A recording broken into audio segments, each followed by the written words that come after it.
Morning everybody. Online study channel exam register में आप सभी का स्वागत है। आज के इस वीडियो में हम 5 सितंबर के सभी इंपॉर्टेंट करंट अफेयर्स को डिस्कस करेंगे जो हमारे सभी गवर्नमेंट एग्जाम्स के लिए इंपॉर्टेंट है। तो चलिए शुरू करते हैं हमारा आज का वीडियो। कल मैंने आप लोगों से क्वेश्चन पूछा था, कोलेरू झील किस राज्य में स्थित है? तो इसका आपका जो सही आंसर होगा वो होगा आंध्र प्रदेश, डी ऑप्शन। आज का हमारा पहला क्वेश्चन है, जनजातीय कार्य मंत्रालय ने किस शहर में राष्ट्रीय जनजातीय अनुसंधान संस्थान स्थापित करने के लिए एक समझौते पर हस्ताक्षर किए हैं? तो इसका आपका सही आंसर हो जाएगा ए, दिल्ली में। तो जो हमारे अभी ट्राइबल अफेयर्स मिनिस्टर हैं अर्जुन मुंडा जी, उन्होंने IIPA के साथ एक एग्रीमेंट किया है। IIPA है हमारा जो, उसका पूरा नाम है Indian institute of public administration. तो इसके साथ एक समझौते पर हस्ताक्षर किया है जिसके तहत IIPA कैंपस के अंदर एक national institute of tribal research है जो कि स्थापित किया जाएगा, जो कि हमारा जो ट्राइबल जनजाति होती हैं उनके अंदर उनके कल्चरल के ऊपर रिसर्च का काम करेगा और उनको कल्चरल को बढ़ावा देने में भी काफ़ी हेल्प होगी। सॉरी।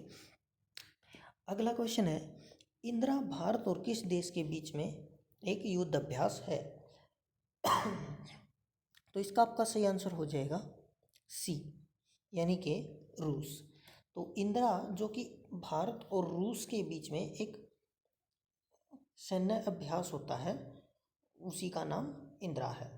अब इसको देखिए, याद करने का क्या है, आपको नाम से ही इसका याद हो जाएगा, ज़्यादा कुछ सोचना नहीं है। देखिए यहाँ से IND, इंडिया का IND लिया गया है और रशिया का RA लिया गया है, तो इंडिया और रशिया से मिला करके हमारा इंदिरा बना हुआ है।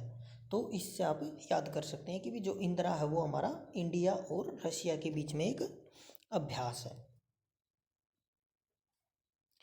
अभी जो 2020 के अंदर जो किया जा रहा है एक्सरसाइज जो हमारी इंदिरा, ये इसका 11वां एडिशन है और ये एक नेवल एक्सरसाइज है, यानी कि भारत की और रशिया की नेवी के बीच में ये एक्सरसाइज होती है। इसको पहली बार 2003 के अंदर कंडक्ट करवाया गया था और तब से ये रेगुलरली दोनों देशों के बीच में अभ्यास होता आ रहा है। तब यहाँ से आप लोगों के 2 क्वेश्चन और बनते हैं। कौन सा? एक तो कि भी जो इंदिरा एक्सरसाइज है वो कैसी एक्सरसाइज है, आप लोगों से पूछ सकता है कि भाई एयरफोर्स की एक्सरसाइज है, आर्मी की एक्सरसाइज है, नेवल एक्सरसाइज है, या कौन सी एक्सरसाइज है? तो आपको याद रखना एक नेवल एक्सरसाइज, यानी दोनों देशों की नेवी के बीच में होती है ये। दूसरा, शुरुआत इसकी कब हुई थी? 2003 के अंदर। तो ये इंपॉर्टेंट है जो यहाँ से और क्वेश्चन बन सकते हैं। अभी जो ये हमारी एक्सरसाइज हुई है इसके अंदर जो इंडियन नेवी है उसकी तरफ से जो हमारा मिसाइल डिस्ट्रॉयर है रणविजय, और जो इंडिजीनियस फ्राइगेट है सह्याद्री, और जो हमारा फ्लीट टैंकर है शक्ति, ये हमारे तीनों इंडिया की तरफ से एक्सरसाइज के अंदर इसके अंदर भाग लेंगे। अभी आपको पता होगा, आपने न्यूज़ में सुना भी होगा कि जो हमारा एक ऑयल टैंकर है, ऑयल शिप है जो कि श्रीलंका का है, MT न्यू डायमंड, उसके अंदर क्या हो गया था कि अभी फायर लग गई थी, आग लग गई थी उसके अंदर। तो उसको आग को बुझाने के लिए, श्रीलंका की हेल्प करने के लिए इंडिया की तरफ से जो ये सह्याद्री है हम लोगों का इंडिजीनियस फ्राइगेट, इसी को भेजा गया है और ये अभी वहाँ पर अपनी सेवाएं दे रहा है। अगला क्वेश्चन है, निम्नलिखित में से कौन सा देश मेकांग गंगा सहयोग का हिस्सा नहीं है? तो इसका आपका सही आंसर हो जाएगा बी, श्रीलंका। तो देखिए, मेकांग गंगा सहयोग है, पहले तो ये देख लेते हैं कि ये है क्या। अभी 12वां मेकोंग गंगा कोऑपरेशन है जो कि जिसकी मीटिंग अभी हो रही है। इसके अंदर क्या है कि MGC यानी कि मेकोंग गंगा कोऑपरेशन है, ये 6 कंट्रियों के बीच में एक इनिशिएटिव लॉन्च किया गया था जो कि इंडिया और 5 आसियान कंट्रीज, अब आसियान कंट्रीज़ तो हमारे बहुत ज़्यादा हैं, उनमें से 5 आसियान कंट्रीज़ कौन से हैं? वो हमारे कंबोडिया, लाओ, म्यांमार, थाईलैंड और वियतनाम के साथ में हमारा ये एक इनिशिएटिव है जो कि लॉन्च किया गया था। किस लिए? इन सभी 6 देशों के आपस में टूरिज्म को, कल्चर को, एजुकेशन को, ट्रांसपोर्ट को और कम्युनिकेशंस को बढ़ावा देने के लिए किया गया था। पिछली जो मीटिंग हुई थी वो हमारी MGC की, वो पिछली बैंकॉक के अंदर हुई थी पिछले साल अगस्त के महीने में। इस बार जो मीटिंग की जा रही है ये हमारी हो रही है ऑनलाइन, हो रही हैं वर्चुअल के थ्रू। अब तो देखिए इस बार तकरीबन जितनी भी हो रही हैं मीटिंग्स वो सभी की सभी ऑनलाइन और वर्चुअली हो रही हैं कोविड-19 की वजह से। तो इसलिए बहुत कम चांसेस है कि आप लोगों से प्लेसेस पूछेगा कि भाई ये मीटिंग कहाँ पर हुई थी, क्योंकि सभी की सभी वर्चुअली हो रही हैं। तो यहाँ पर अब प्लेस इम्पोर्टेंट नहीं रह जाता है। 2020 के अंदर की बात करें तो जितनी भी इम्पोर्टेंट मीटिंग्स हैं उनका, बस आपको ये याद रखना है कि वो है क्या, उनके पीछे का पर्पज क्या है।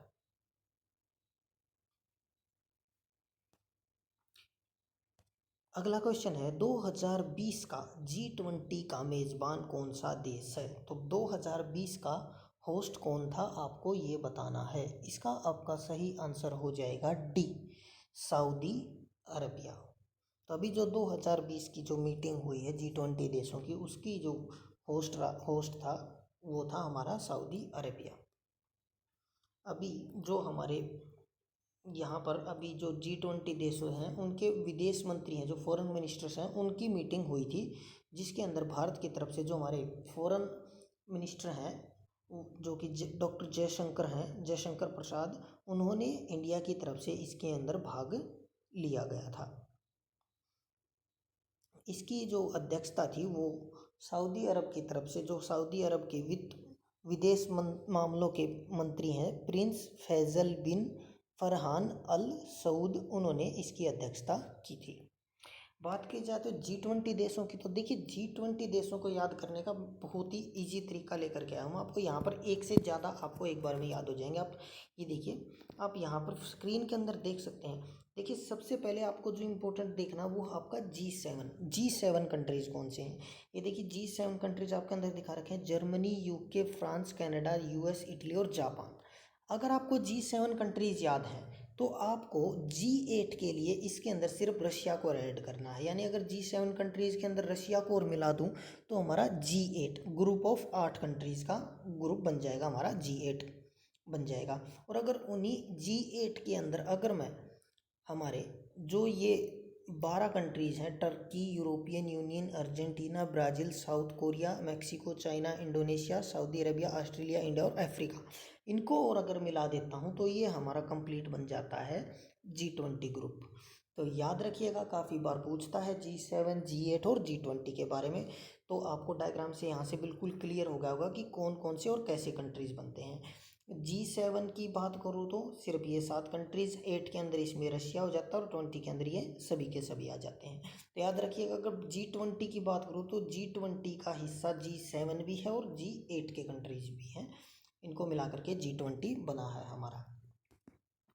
अगला क्वेश्चन है, किस व्यक्ति की जयंती हर साल शिक्षा दिवस के रूप में मनाई जाती है।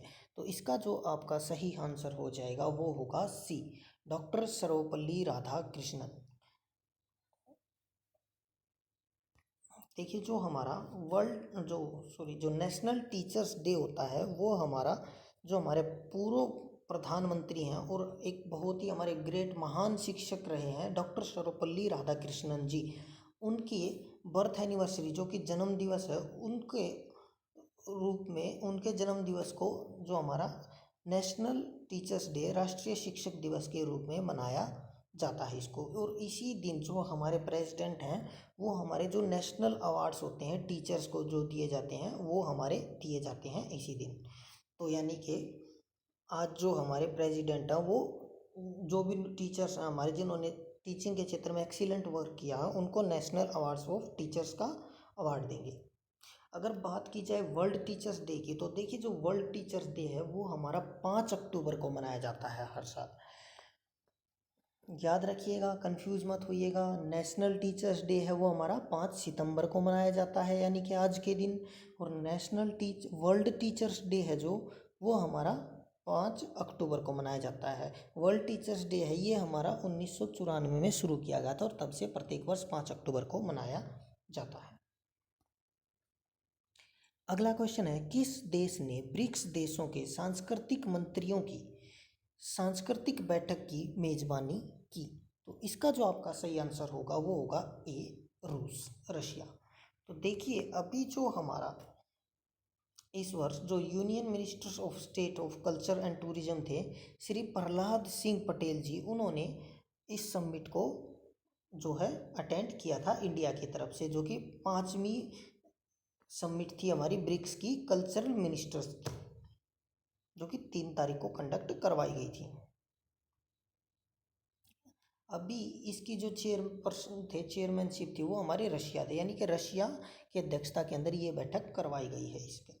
अभी ये भी हमारी वर्चुअली हुई थी, क्योंकि कोविड-19 की वजह से जो हमारी सभी वर्चुअली ही हो रही हैं, उसके प्रकोप को देखते हुए। तो अभी इस मीटिंग के अंदर क्या हुआ कि जो हमारा ब्रिक्स कंट्रीज़ ने एक ब्रिक्स अलायंस लाइब्रेरी को ओपन करने का प्रपोजल दिया था। इसके अंदर कहाँ पर, इंडिया की प्रेसिडेंसी के अंदर 2021 के अंदर जो होगी, यानी कि अगले साल जो प्रेसिडेंसी होगी ब्रिक्स समिट की, ब्रिक्स का जो अध्यक्षता करेगा वो कौन करेगा, इंडिया करेगा हमारा। तो इसी के तहत इसके अंदर जो कि है एक लाइब्रेरी खोलने की बात की गई थी ब्रिक्स देशों के अलायंस के ऊपर, जो कि national gallery of modern arts है, जो कि न्यू दिल्ली के अंदर है हमारा, वो इसका जॉइंट एग्जीबिशन करेगा।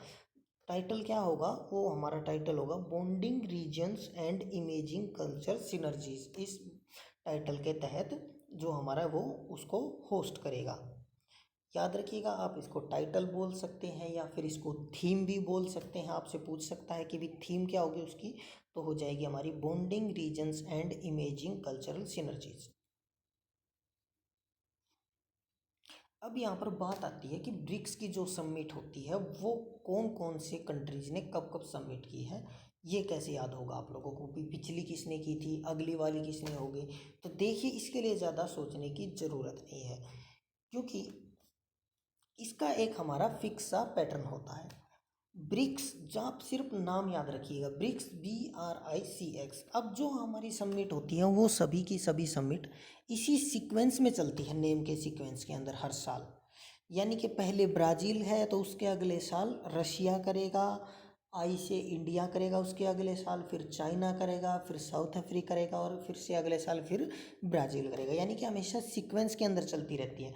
तो आपको सिर्फ जो ईयर चल रहा है बस एक बार आप उसका ध्यान रखिए, अगली पिछली आप अपने आप बता सकते हैं।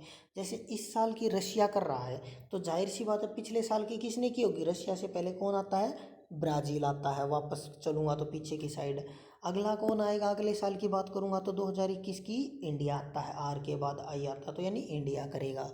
उससे अगली 2022 की बात करूँगा तो फिर कौन करेगा, चाइना करेगा। 2023 की बात करूँगा तो साउथ अफ्रीका करेगा। तो ऐसे ही आपको अगर एक किसी ईयर की पर्टिकुलर की याद है कि किसने होस्ट की थी, तो आप सभी के सभी ईयर की आप निकाल सकते हो। यहाँ पर ब्रिक्स का जो है वो 5 कंट्री के नेम के इनिशियल लेटर से बना है, यानी कि ब्राज़ील का B, रशिया का R, इंडिया का I, चाइना का C और साउथ अफ्रीका का S को मिला करके ब्रिक्स है जो कि हमारा बना है।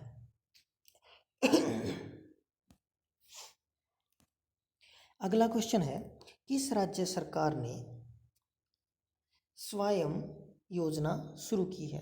तो इसका जो आपका सही आंसर हो जाएगा वो होगा C, असम ने। तो अभी देखिए जो हमारी असम गवर्नमेंट है उसने क्या किया है कि जो असम राज्य के अंदर लगभग 2 लाख युवा हैं उनको स्वरोजगार प्रदान करने के लिए ये योजना शुरू की गई है। आप सब लोगों को पता ही होगा कि भी कोविड-19 की वजह से, कोरोना की वजह से जो हम लोगों की इकोनॉमी है वो काफ़ी स्लो डाउन हो गई है, नेगेटिव के अंदर ग्रोथ चल रही है, उसकी काफ़ी नेगेटिव में जा चुकी है, और जिसकी वजह से काफ़ी सारी जॉब्स हैं वो भी हमारी चली गई थी लोगों की, और अनएम्प्लॉयमेंट है वो रेट काफ़ी बढ़ गई थी इंडस्ट्रीज़ के बंद होने के कारण। तो अभी असम ने क्या किया है कि लोगों को रोज़गार देने के लिए इस योजना की शुरुआत की गई है। ये योजना पहले भी चलाई जा चुकी है असम के अंदर, अब इसको दोबारा से चलाया जा रहा है। स्वयं की बात की जा रही है, इसका पूरा नाम है Swami Vivekananda Assam youth, Swami Vivekananda Assam youth empowerment. Hindi में कहूँ तो स्वामी विवेकानंद असम युवा शक्तिकरण, सशक्तिकरण की नाम से इसको योजना को जाना जाता है।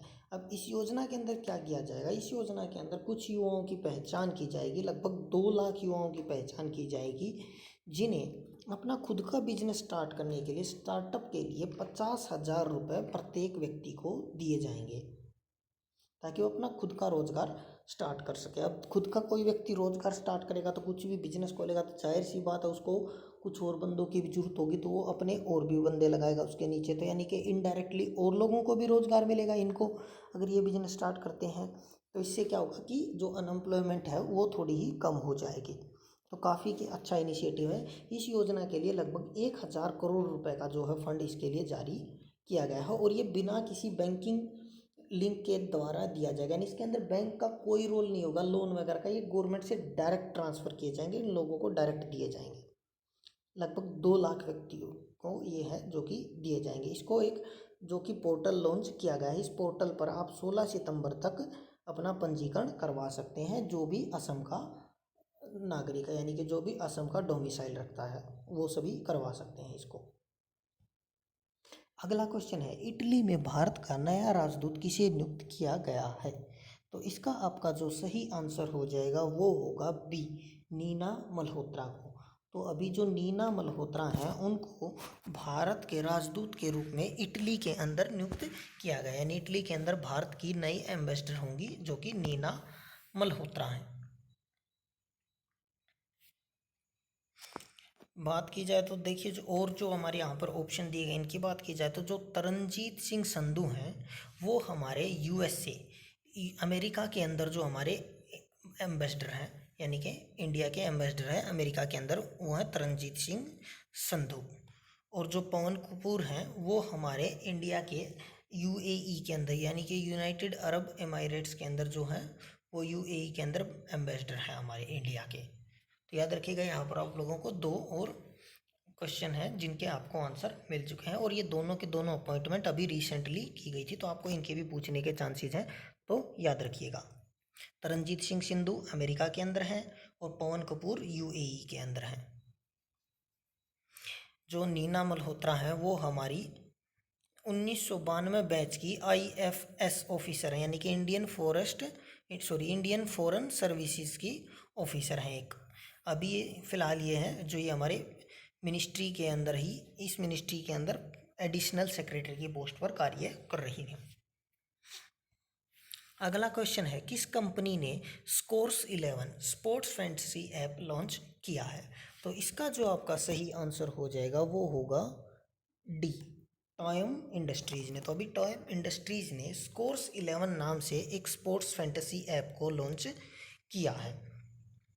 देखिए स्पोर्ट्स फैंटेसी ऐप क्या होती है, आपने देखा होगा स्पोर्ट्स फैंटेसी ऐप वो होती हैं जो हमारी, जिनके ऊपर हम लोग कोई भी गेम है उनकी अपनी टीम बना करके वहाँ पर हम लोग खेलते हैं, जिसके अंदर हम लोगों को काफ़ी कॉन्टेस्ट मिलते हैं, जिनके अंदर हम पार्टिसिपेट करके प्राइजेस भी जीत सकते हैं। ऐसी ही एप्लीकेशन आपको पता होगा एक और जो कि काफ़ी फेमस है, वो हमारी ड्रीम 11, उसी की तरह स्कोर्स 11 को लॉन्च किया गया है। ड्रीम 11 कंपनी जो कि अभी हमारी जो इस साल जो आईपीएल हो रहा है उसकी ब्रांड एम्बेसडर भी हैं, जो कि उसकी मेन प्रायोजक के रूप में भी बन गई है।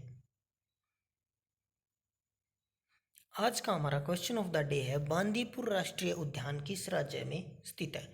तो इसका जो आपको आंसर है वो आपको कमेंट बॉक्स के अंदर बताना है।